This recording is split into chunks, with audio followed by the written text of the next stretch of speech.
बिस्मिल्लाहिर्रहमानिर्रहीम। Fourth year. आज हम चैप्टर नंबर 16 स्टार्ट करेंगे, स्टैटिस्टिकल इन्फ्रेंस और हाइपोथेसिस टेस्टिंग। सबसे पहले हम हाइपोथेसिस टेस्टिंग को देख लेते हैं। हाइपोथेसिस टेस्टिंग में आप बेसिकली जो आपके दो डाटा सेट्स होते हैं उसका आप आपस में रिलेशनशिप चेक करते हैं कि जो आपके दो डाटा सेट्स हैं उनका जो इफेक्ट है वो सेम है या नहीं है। अगर आप सपोज अगर आप ड्रग की बात ले लें, अगर आपके पास दो या दो से ज़्यादा अगर आपके पास मेडिसिन हैं तो आप उसका आपस में इफेक्ट अगर आप चेक करें कि उन दो या तीन जो आपकी मेडिसिन हैं या ड्रग्स हैं उनका इफेक्ट सर दर्द के लिए सेम है या नहीं है। ठीक है, तो उसमें आप जब अगर सेम हो या ना हो तो इस पूरी प्रोसीजर या टेस्टिंग को आप क्या कहते हैं, हाइपोथेसिस टेस्टिंग कहते हैं। बट मतलब आप जब दो या दो से ज़्यादा डाटा सेट का आपस में इफेक्ट चेक करते हैं या उसका आपस में रिलेशनशिप चेक कर रहे होते हैं तो इस पूरे प्रोसीजर या टेस्टिंग को आप क्या कहते हैं, हाइपोथेसिस टेस्ट। अब हम आ जाते हैं नल हाइपोथेसिस में।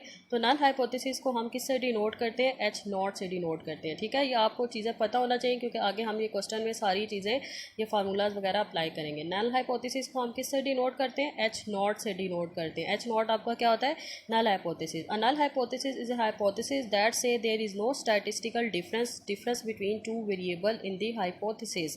मतलब अगर आपके दो वेरिएबल्स हैं तो ये बताता है कि उसमें कोई खास डिफरेंस नहीं होता, मतलब दोनों वेरिएबल्स क्या होते हैं, सेम होता है।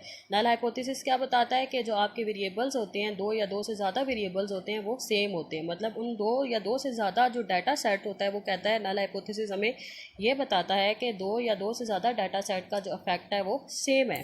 सपोज अगर हम मेडिसिन की बात लें या अगर हम ड्रग्स की बात लें तो वो कहते हैं कि अगर हमारे पास दो से ज़्यादा मेडिसिन या ड्रग्स हैं तो उनका इफेक्ट सेम है। तो जब सेम हो तो ये क्या होता है, आपका हाइपोथेसिस नल हाइपोथेसिस। जिस तरह अगर हम एग्जांपल लें तो अगर वो कहता है कि तमाम कॉलेजेस की जो हाइट है स्टूडेंट की वो 62 है, मतलब तमाम कॉलेजेस की जो स्टूडेंट की हाइट है वो 62 है। ठीक है, तो इस तरह के हाइपोथेसिस को हम क्या कहते हैं, नल हाइपोथेसिस।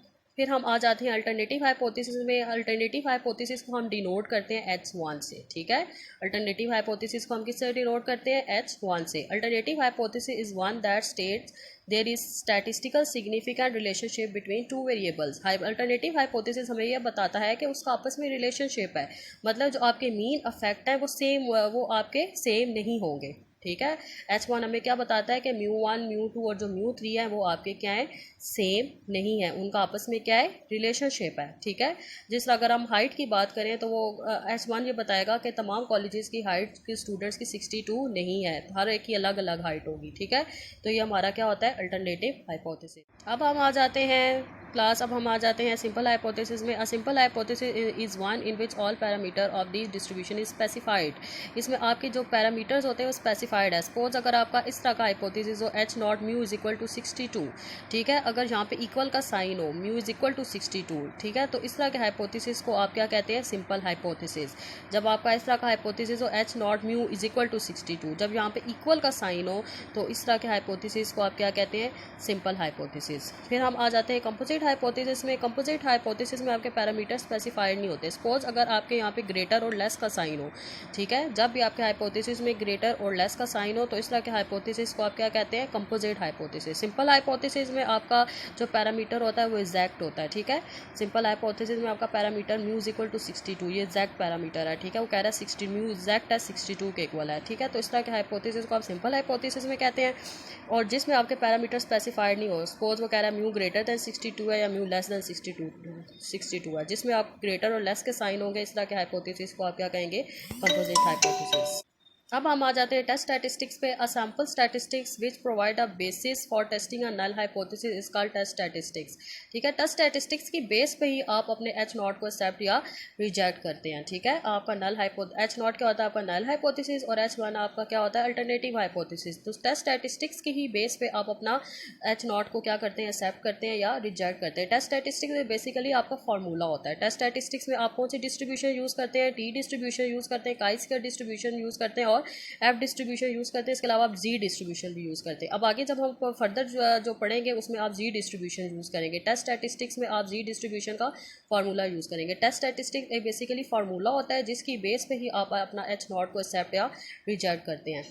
इसके बाद हम आ जाते हैं एक्सेप्टेंस रीजन में। The acceptance region is interval within the sampling distribution of the test statistic that is consistent with null hypothesis H not from hypothesis testing. इसका मतलब ये है कि आपका सपोज ये आपका कर्व किसका, नॉर्मल डिस्ट्रीब्यूशन का, ये आपका कर्व है, ठीक है।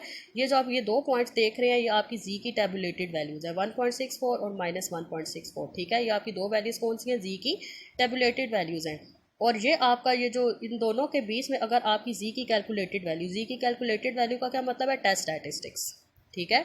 जी की कैलकुलेटेड वैल्यू का क्या मतलब है, टेस्ट स्टैटिस्टिक्स। अभी मैंने आपको बताया टेस्ट स्टैटिस्टिक्स क्या फार्मूला है, ठीक है। अगर आपकी जी की कैलकुलेटेड वैल्यू मतलब टेस्ट स्टैटिस्टिक की जो वैल्यू है अगर वो इन दोनों लिमिट्स के बीच में लाई करे तो ये कौन सा आपका रीजन होता है, एक्सेप्टेंस रीजन। तो एक्सेप्टेंस अगर आपका एक्सेप्टेंस रीजन में आपकी जी की कैलकुलेटेड वैल्यू लाई करे तो इसका मतलब आपका एच नॉट क्या कर रहा है, एक्सेप्ट कर रहा है, ठीक है। क्लास ये आपको क्लियर हुआ। जब भी आपकी ये आपकी दोनों कौन सी वैल्यू हैं, जी की टेबुलेटेड वैल्यूज़ हैं।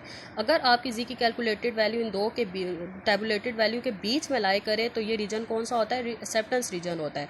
तो अगर आपकी जी की कैलकुलेटेड वैल्यू इस एक्सेप्टेंस रीजन में लाई करे तो आपका एच नॉट क्या होता है, एक्सेप्ट होता है। अब आ जाते हैं हम रिजेक्शन रीजन में। तो रिजेक्शन रीजन उसका एक्सेप्टेंस रीजन का ऑपोजिट होता है। अगर आपका ये वाला रीजन कौन सा था, एक्सेप्टेंस रीजन, और ये वाले दो रीजन कौन से आपके, रिजेक्शन रीजन। अगर आपकी जी की कैलकुलेटेड वैल्यू मतलब जो आपका टेस्ट स्टैटिस्टिक्स है अगर वो इन इस रीजन में या इस रीजन में लाई करता है तो ये कौन सा रीजन होता है, रिजेक्शन रीजन होता है। अगर आपका जी की कैलकुलेटेड वैल्यू रिजेक्शन रीजन में लाई करती है तो इसका मतलब आपका एच नॉट क्या हो गया, रिजेक्ट हो गया, ठीक है। अगर आपकी जी की कैलकुलेटेड वैल्यू इन दो रीजन्स में रिजेक्शन रीजन में लाई करती है तो आपका एच नॉट क्या हो जाता है, रिजेक्ट हो जाता है। अब हम आ जाते हैं टाइप 1 एरर और टाइप 2 एरर पे। तो टाइप 1 एरर होता है reject the null hypothesis H not when it is true, कि आपका एच नॉट आपका ट्रू है उसके बावजूद आप इसको रिजेक्ट कर रहे हैं, तो इस तरह के एरर को आप क्या कहते हैं, टाइप 1 एरर। और इसको हम अल्फ़ा से रिप्रेजेंट, ठीक है क्लास। इसको हम टाइप 1 एरर को अल्फ़ा से हम रिप्रेजेंट करते हैं और इसके अलावा इसको अल्फ़ा को हम सिग्निफिकेंस लेवल भी कहते हैं, ठीक है। अगर हम इसकी एग्जांपल ले लें, सपोज अगर आप की कैंटीन अगर आपकी कैंटीन साफ़ सुथरी है, उसका खाना भी अगर आपका ठीक है, ठीक है, लेकिन उसके बावजूद आप घर से टिफ़िन लाते हैं, अपना खाना खाते हैं, मतलब आप उस कैंटीन के खाने को रिजेक्ट कर रहे हैं हालांकि वो ठीक है, ठीक है। अगर आपका कैंटीन का खाना ठीक है लेकिन उसके बावजूद आप उसको रिजेक्ट कर रहे हैं, अपना खाना आप खा रहे हैं, तो इस तरह के एरर को आप क्या कहेंगे, टाइप 1 एरर। कि आपका नल हाइपोथेसिस ट्रू है उसके बावजूद आप उसको रिजेक्ट कर रहे हैं, तो इस तरह के एरर को आप क्या कहेंगे, टाइप 1 एरर। इसको हम अल्फ़ा से रिप्रेजेंट करते हैं और अल्फ़ा को हम क्या कहते हैं, सिग्निफिकेंस लेवल भी कहते हैं और हम इसको टाइप 1 एरर भी कहते हैं।